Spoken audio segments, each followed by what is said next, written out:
the human mind needs to resolve issues. You need to make sense of this, and I'm here to help you make sense. And if I'm going to actually be polite, I'm going to be kind to you. I'm not going to be judgmental. We're just going to discuss facts, and I'm going to be curious about what you have to say. Welcome to Mental Stillness. My name is Derek, and I'm excited that somehow you stumbled across this podcast. One of my goals when starting this podcast was to bring mental health conversations into leadership circles.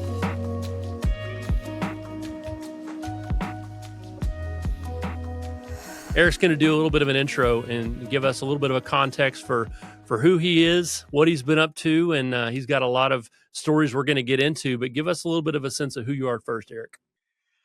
Well, I just retired after 24 years in the FBI and got to do quite a number of things. I handled just about every violation that the FBI had, which was not a matter of my intent. It's just bouncing around that happens sometimes.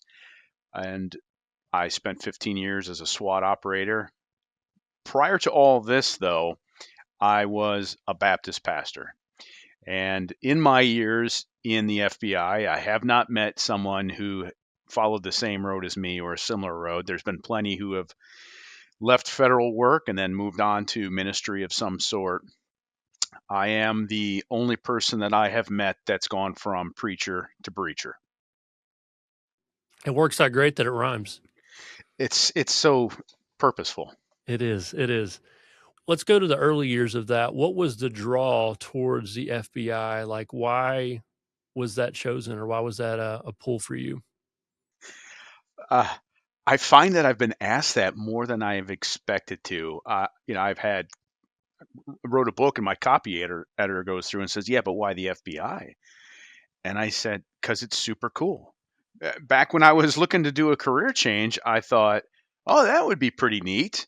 Like, who wouldn't want to join the FBI? And I didn't think I was qualified for it, but I thought, might as well start throwing those resumes out there. And it was a long process to apply until I finally got in. But I worked with people who would tell me their life story of how everything from when they first met an FBI agent in junior high school, they wanted to be in the FBI. And so every part of their life was structured and they got here. And what's your story? And I said, oh, I did it on a whim because it sounded neato.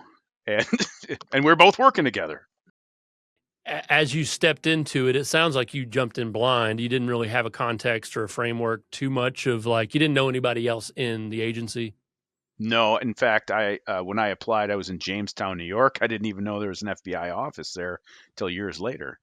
So, no, I'd never handled a gun. I had done no investigations. I went from college straight into Christian ministry. So there was no law enforcement in my family up to that. Well, actually take it back. I had brother-in-law was a cop probably by then. So, but that's all I had.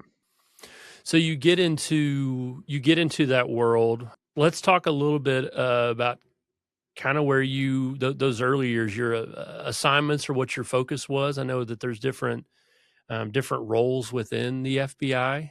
So what were some of your first kind of placements or jobs that you had? Well, I had gone to school and then graduate school in studying Islam to work with Muslims. And I was in the process of the hiring process when 9/11 struck. And I am pretty sure that part of the reason I was selected, they wanted to hire me, is because I had experience with Muslims. So I'm assigned to the Chicago office, and of course, they put me on a drug squad. So the first 5 years, the guy who has this experience, they put on a drug squad, and that was fine. Those 5 years were exciting. We were sitting on multiple wiretaps, just one, and then rolling to the next. Out on the streets on surveillance, being sneaky, late nights, speeding I feel like cars. I'm watching an episode of The Wire here. It was. The Wire was what I remember the years by, because it was phone after phone and subject after subject. And there's something, I mean, it's in the time, it's very tedious, but it's very interesting. It's voyeuristic to be sitting on someone else's telephone and hear what they have to say, and they have no idea.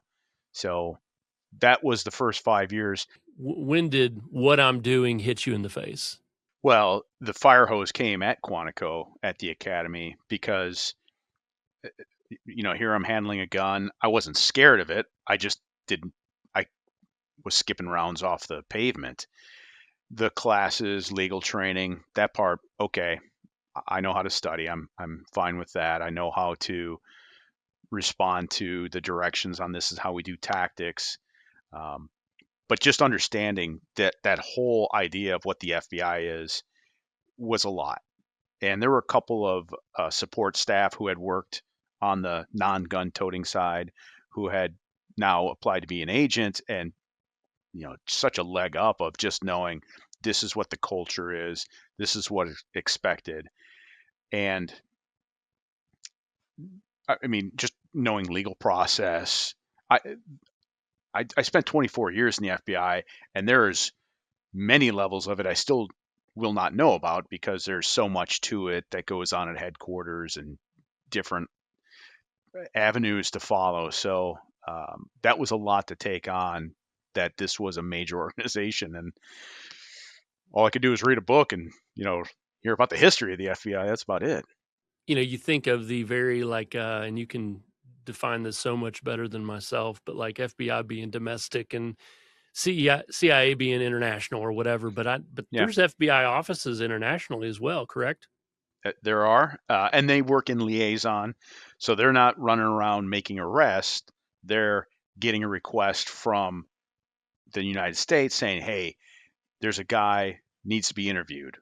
Can you give a subpoena or whatever the Czechoslovakian subpoena is to this company because we need these records?" And they do that liaison. And then the CIA is in the United States, and they're doing their job to partner with us so that they can find businesses or informants that might assist overseas too. So then from, you talked about the wiretaps and dealing with the drug issues there, and you said that dissolved. Then what was that next season for you? So the next was working gangs in Chicago, which it wasn't a whole lot different. It was just a little more broad. So I'm looking at a guy who was supplying large quantities of cocaine, typically, or heroin, and so it was one man working with one or two other men, and then with the gangs, it's just you know, I early on I was part of I think it was like a 55 person arrest that I wasn't a part of investigating, but now I was coming on to help the squad. I mean, that's huge. And yet in Chicago, we arrest 50 some people, and that block isn't any safer. So, it's an uphill battle, and that went on for a year, and then I moved on to public corruption and civil rights. One more thing in Chicago that just fits right in. I think this is a really good entry point to describing even the difference of your kind of local police versus FBI. Talk through a bit of the difference there, because I know like FBI, there's a lot of like it may be multiple years of building, and case closed by the time it actually surfaces or the arrest is made. So do you care to talk through the nuance there? Yeah, absolutely. So, simply put, typically the job of the police is to police. So there's an issue here, it needs addressed here and now. And there can be long-term investigations, but that is what almost everything the FBI does. Like our shortest investigations probably come close to matching some of a police detective's longer investigations. So I had a financial case that went over 4 years for various reasons, part of it being the complexity of it. And then, there's like with that gang arrest, that probably took a year and phone taps and buys. And with the police, In Chicago, they're doing a drug buy and you're arrested. And maybe they roll up to the next guy, but their job is just to keep drug dealers off the street and to show people you can't do it with impunity. There's going to be a penalty, so at least we're going to slow you down because you got to hide. Our job was to do a drug buy. Boom. Now we're rolling up to who's your supplier, who's above you. We're buying off of him. We're following the phone and we're seeing where the calls are, and now we're tapping that phone and we're going up as far as we can.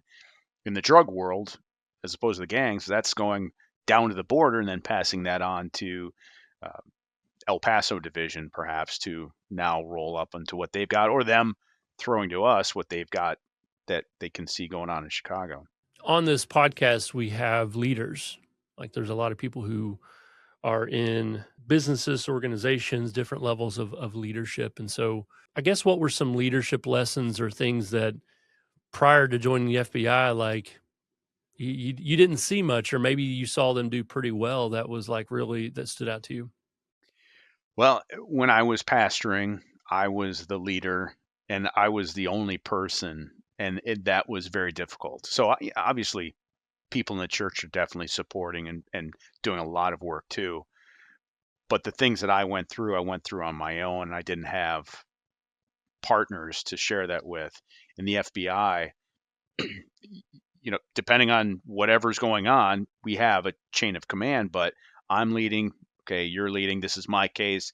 I call the shots. And everyone in the FBI is ready to be that leader in that moment if that's what they're called on. I saw that with the SWAT team. We have a senior team leader and we have sub team leaders and assistant team leaders from there. But if I'm in a hallway and I've got three guys behind me, I'm making the call and they're following me and we're responding off of each other. So in every case, it was great to see that people were ready to respond and step up, sometimes fighting to get that position, but for the most part, just letting things move organically. Now it's my turn and I'm ready for it. I'm a firm believer that leadership it's an incredible honor, incredible privilege. I mean, especially if you're in an organization where there's purpose and meaning and you really have you're positioned to do a lot of good when you're a healthy leader. And so my question to you, Eric, is when do you feel like leadership was a bit more of even life and death? Like was there anything that comes to mind where you feel like some leadership qualities kind of got you all out of a situation that you observed in yourself or other people around you? Well, yes. Uh, Let me start with this. Like, there's leadership that I described, and I can expand on that even more from your question. But then there's the standardized leadership where this is a supervisor, this is an Kind of ASAC who's org above chart, you. right? Yeah. Exactly. And I've had friends who are supervisors, and I would make fun of them, although I meant this honestly, that being an FBI supervisor is the easiest job in the world because the FBI hires people who are self-initiating.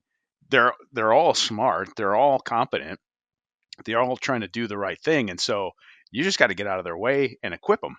And so I'd make fun and taunt them with that. And there's difficulties, but in reality, that's what almost everyone in the FBI is ready to do. Like, okay, I'll sit back. I don't have to be alpha, but when it's time, I will be. So, to your question of when was leadership life and death, this was a year and a half ago. We had a SWAT operation where it was myself and two other operators covering the side and then rear of the house. And, we're not going to run out ahead of people and do things completely on our own. We had procedures that we had practiced. And then there's things that pop up, like the subject of the investigation breaking out a back window and then charging towards us with a bat. So now we're leading, the three of us, me, Jason, and Steve. We're on an island and we have to make our own decisions. And because we practice, because we train so often, mainly with Steve leading this situation, we went through that we handled what was a life and death situation. and I'm on the radio calling for backup, having people bound over. And so that's me putting that out for others to follow what we're now encountering.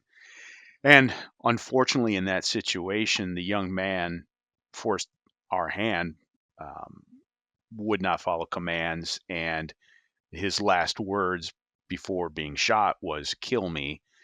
And he had some mental health issues as well on top of it all. But I mean, that's one where isolated, we have to do what we're going to do, and now everyone else is going to react to what we have established. There's not the water cooler time to sit and strategize and how are we going to navigate, right? I mean, you got to make a call. And but in through the training, we came into a position where we have fields of fire that we have to be careful of. And knowing this, I had stepped to a side so that my buddies' fields of fire would not affect me. They could feel safe in doing that. And we had done this so much that I trust that they're going to make the right decision when they will. And part of that is that familiarity. I know that when I go in a house, if I move this way, my SWAT buddies are going to cover my back. I don't have to ask for it because we've done this so much. And that's the leadership training us to do that. But also, we go by a principle of initiative based movements and tactics. I take charge if I need to. I'm going to ask for permission and directions, but then when I need to, my tactics are initiative based. I'm going and folks are following on. And you said that earlier, the recruitment strategy and the types of people that are recruited into it, there's a level of like people are eager to lean into being a leader, not even if needed, but when needed. Yes, and then even for myself, I would see this very often. You know, when you're young, you sit back, you let the older guys lead. Some guys are champing at the bit to, show off and be the ones leading. But as things progress, like most people get into a place of maturity where, here I was 20, 25 years in, and I was the guy. I was the one who's done this before and had the experience. And yet, many times, I'm leaning on people who could be my kids. They could have been legitimate children birthed through a Christian process, and I'm still asking them for direction, assistance, and they're stepping up to that moment too. So, yeah, everyone has to be ready, and these are the people that the Bureau, by and large, brings in. You've referenced the training several times. And so I guess how was leadership talked about in the onboarding or the training before you ever went out into the field? Some of it is just inherent that even though this isn't the military, we get it. My senior team leader on the SWAT team is much younger than me, but I honor him. I follow him. Um, the guys below him were even younger and had been on for less time, but it's just part of what you accept that, well, in order for this to be done well, I don't pull rank and say, man, I've been on 20 years. Who are you? I know that this has to be done. Otherwise, the way leadership was shown was if the team leader screws up, he was owning it. If our ATL, the assistant team leader, screw up, they're like saying, "Hey guys, let's take a minute." We would have after action reviews following every operation. So we hit a house, clear it. Now we're sitting back. We're not only walking through what we did, what did we do right, and what did we do wrong, and there was never a time where guys were fighting back. They were the ones who would speak up first. Hey, I breached the door before people were ready, and I should have looked back first. Guys were very open and forward. So at least with our team, that was established. The ownership of responsibility was there, and it went like top didn't shirk it. The guy from the top accepted it. And for me, it was not just that, but it was deeper as well. Ben, my senior team leader, was always looking to learn and grow as a leader through experience, not being that tough guy who just says, you do what I say because. And on one occasion, he had chewed me out when we were in a house, which pissed me off because it was completely inappropriate. But I knew in the back of my mind it was because he had messed up on setting containment on the house that we hit just before that, and he was taking that out on me in frustration. And it it was the ride home when he called me and apologized because he said, "It's because of this. Yeah, I'm sorry." He owned up to it. That's big. That's not just like I messed up, but also I'm sorry for insulting you and losing my patience. That's good for a man to do, and he was a man. Probably made you respect him even more. So much. He was like that too. The phone call after I'd have to drive 3.5 hours across the state for training. Yeah, I'm waking up extra early, and then the phone call on the drive home of like, "Hey, man, I appreciate you taking the time and your dedication to the team. It's not unnoticed." That's a big deal. When did you transition into interrogation? That would come up. Those interrogations would come up on whenever I'm selected or it's my case, and on an arrest, we do that post-arrest interrogation or interview. There were times because of my experience, I was asked to be the point person on someone else's case, or we'd have multiple subjects. And I mean, I was interviewing and interrogating people early on in my career and doing it poorly.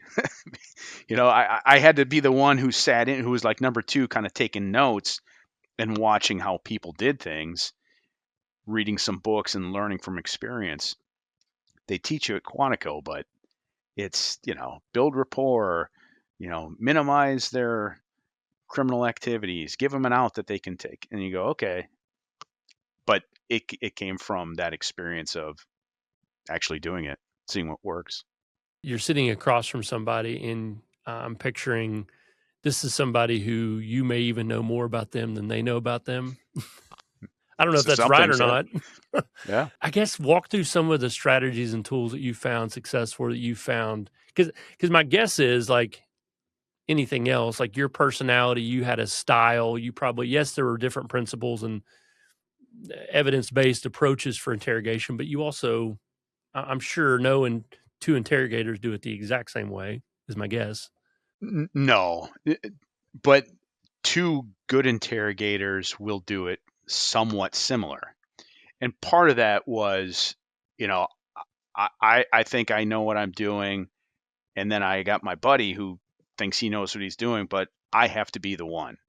Like, you need to keep notes, kind of follow the path. Otherwise, you and I are fighting for control. Like, I've got this path I'm going down, and I would talk to my partner about this. Like, hey, look, I'm going to lead. If you have things, like, write them in the notebook and remember to come back. Like, maybe I missed something, but I've got this avenue I'm going where this question is going to lead to this one, then to that one, and you come in with a great idea, but it's taking me off my path. That's for you to write down, and I'm going to refer to you, or it comes up more naturally later. So when I came in, I use a lot of the principles that I used in ministry, which is just being open. I can lie to you. I can make a ruse. I never did that because there's no need. I have the information. I'm going to convict you on the stuff I'm going to talk about. So why do I have to lie to get a confession?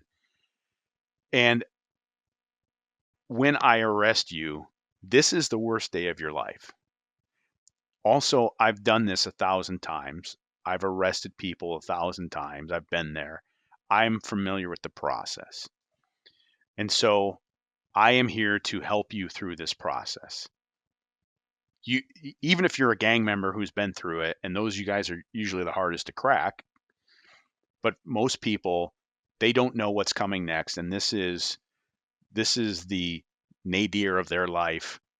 It's the worst. And I go, and I acknowledge that. It's like, this is the worst, and now we're going to get better. And I, in a sense, come to them to say, I'm going to lead you through. I'm going to be your savior in this. However, in order to help you out to understand what's going on, I'm going to need you to waive your rights. And at any point, if you want to stop, you can stop, which is true. But once we start talking, people will keep talking, even though they know they shouldn't. They'll keep going. And I think there's some psychological reasons for that I could fill in the blank on that. But from your experience, why do they do that? And this is from a real life experience. So, Derek, imagine I come to your workplace and I want to interrogate you, but we don't have an arrest warrant yet. We're doing a search warrant. I come to your workplace and I say, hey, Derek, so that you know, there's a search warrant being executed at your house right now. Your wife and your family are fine, but I just want to let you know. Bye. Do you feel comfortable? I would see if I could get a little bit more information out of you, Eric. Of course you would, which is I'm glad to offer that to you, Derek. And so I say, look, there's a lot for me to explain. I'd like for you to know what kind of position you're in, and we can discuss that. But if there's going to be a back and forth, let me give you this to waive your rights. The human mind needs to resolve issues. And I just threw I just threw shit against the wall, and here you are looking at it and you're like, what am I supposed to do with this? You need to make sense of this. And I'm here to help you make sense. And if I'm going to actually be polite, I'm going to be kind to you. I'm not going to be judgmental. We're just going to discuss facts, and I'm going to be curious about what you have to say. Then you will open up more. And because, okay, now it's a little bit calming. Like, this is terrible. The FBI is in my house, but I am resolving this to some degree. That's somewhere along the lines of what you would say. The brain hating mystery, it wants to attach some kind of, I Yeah. need some place to store that or to attach that to. Or my mind's going to be racing. Like, what could they be looking for? What, Oh, what, what level of concern do I need to have in this moment? Like, I need to like get a temperature check here. if you went out on the street and asked 100 people, say, if you committed a crime and the police come to you, should you talk to them? How many of those 100 people would you think would tell you in this calm moment? How many people would say not to talk to the police? Like 100? 98? Pretty high. And here you are, you know that as a fact, but the pain is too much to not talk. Plus, I'm a nice guy. I'm not coming in acting, I don't have to be tough. I am in control. Do you know how I know I'm in control? I just told you that we're carrying out a search at your house. I, I have a gun on me. Like, I'm authority. I don't have to like yell at you to convince you, like, yeah, I'm also, just so you know, I'm in control right now too. I know that I am. And so I have the affordability to say, let me treat you with some niceness, some kindness here. A confession is always great because it's sealed then. You know, you hand it over to the defense attorney, he just like, I guess we're going to try to get a best deal possible.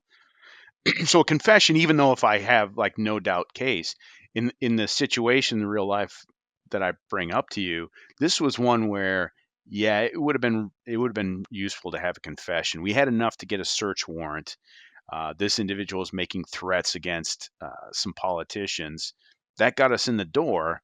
We can seize electronics, but it would have been a tough one to charge. So now I'm trying to convince him to talk to me. And he was a white supremacist. He hates this was Biden's DOJ, hates them. We represent them. So how do I present myself to them? Hey, just like you've got a boss who tells you what to do, whether you like it or not. DOJ comes to us, says, "Look, this guy's been um, attacking politicians. He's been saying to kill them online. You got to go." Like, I'm just doing my job. So I'm a foot soldier like him, and that brings it down a bit. But also, what I know, and this is, I just want to study people as much as I can. I'm just thinking, he's been ranting on Facebook for years. What result has he gotten? Nothing. Here's the government in front of him. Would you like to talk now and tell the government how bad we are? Let's go.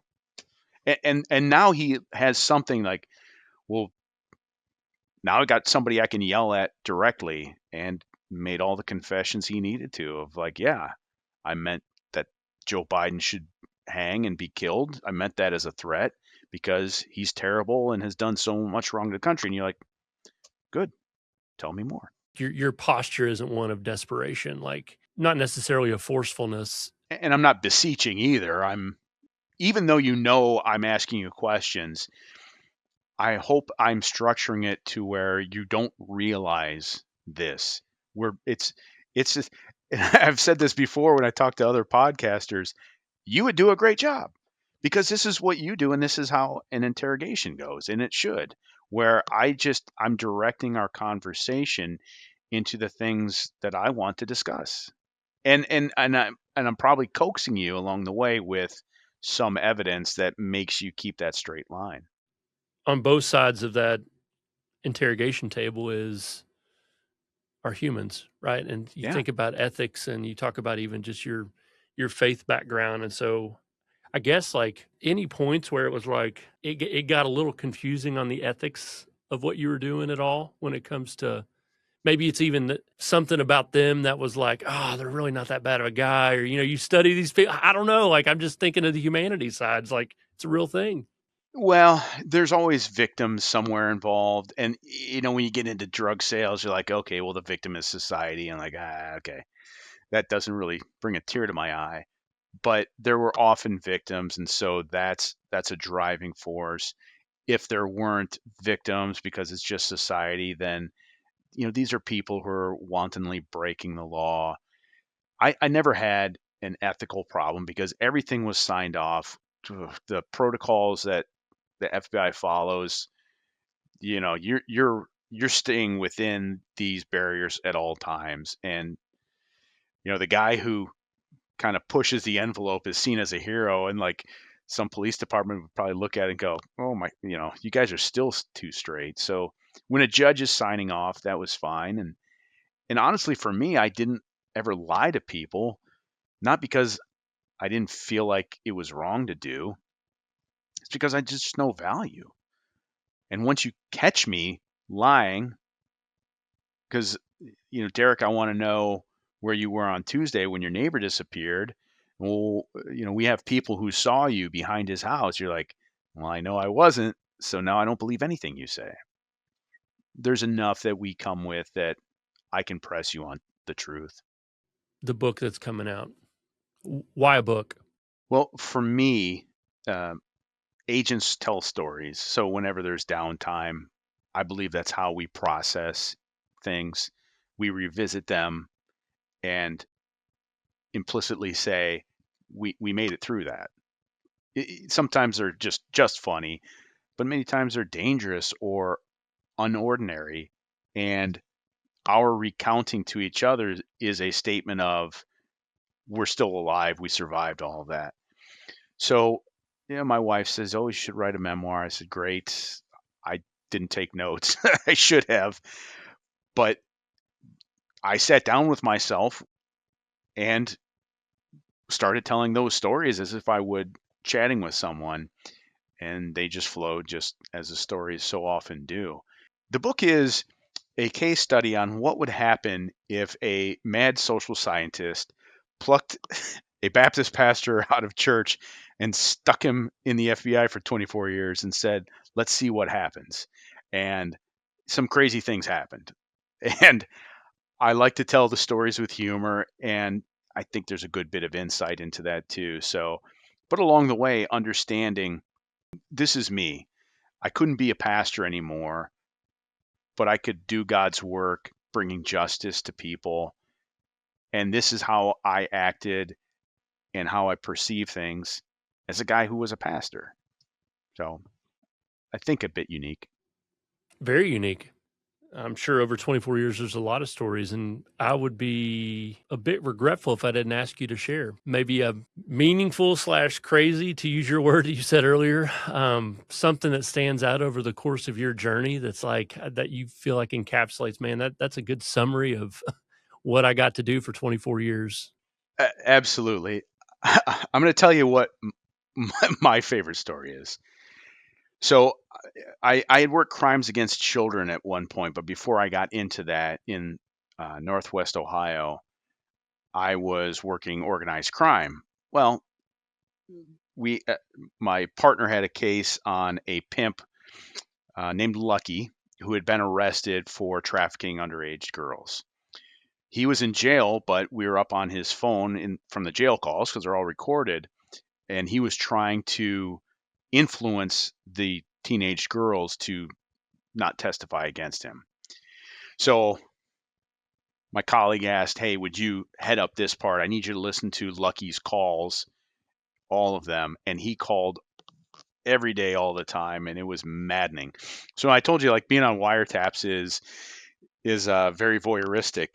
This was like voyeuristic, and you didn't want to look at it. It was not something to watch. So he was maddening. But what I realized was he was running an oxycodone operation out of his jail with his family. So in time, I worked up charges on his mom, his uncle, his girlfriend, and hit a guy who was a friend who was a runner, and maybe a couple other people.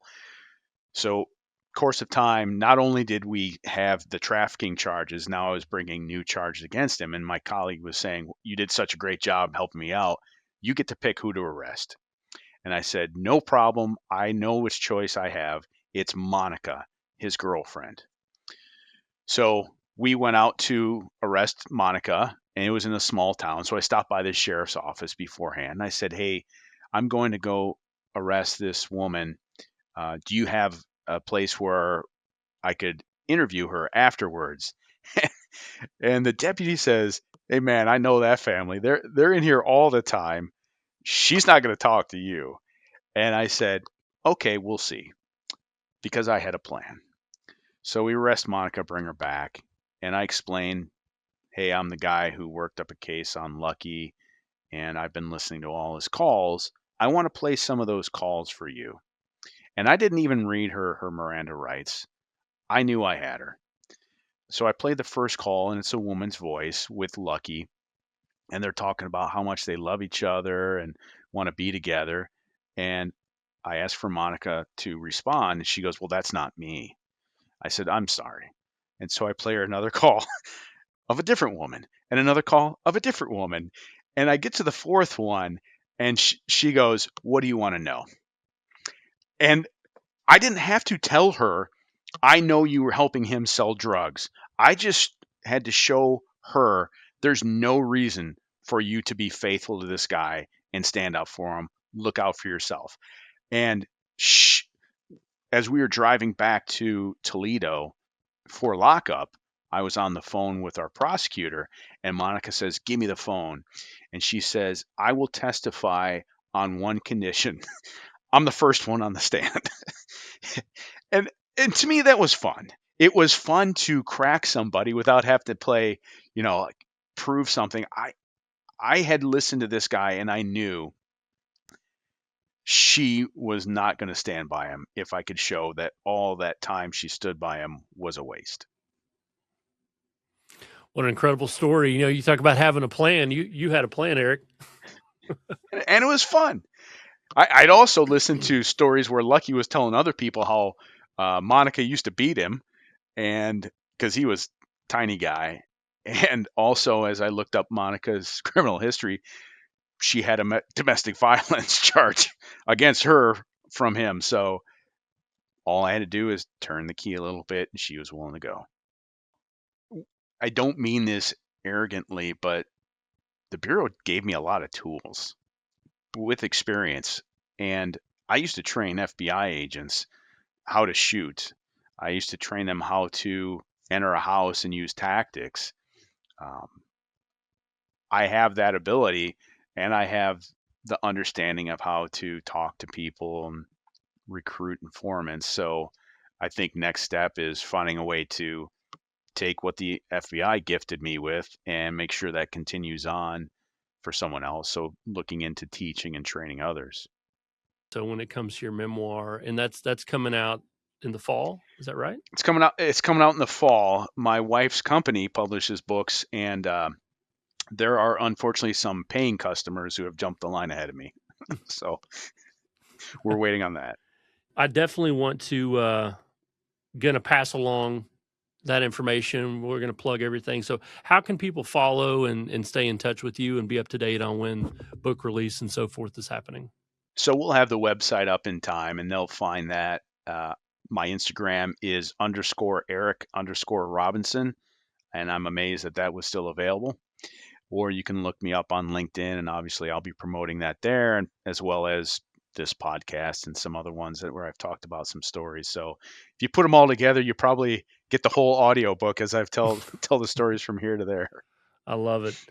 Well, you have a lot of incredible stories. I know we just kind of touched the surface, but I'm definitely excited to pass along, um, that book resource and the links and so forth, and so everyone can go to the show notes in all the places that you're listening or watching this episode. And Eric, I really am really grateful for the stories and the time together today.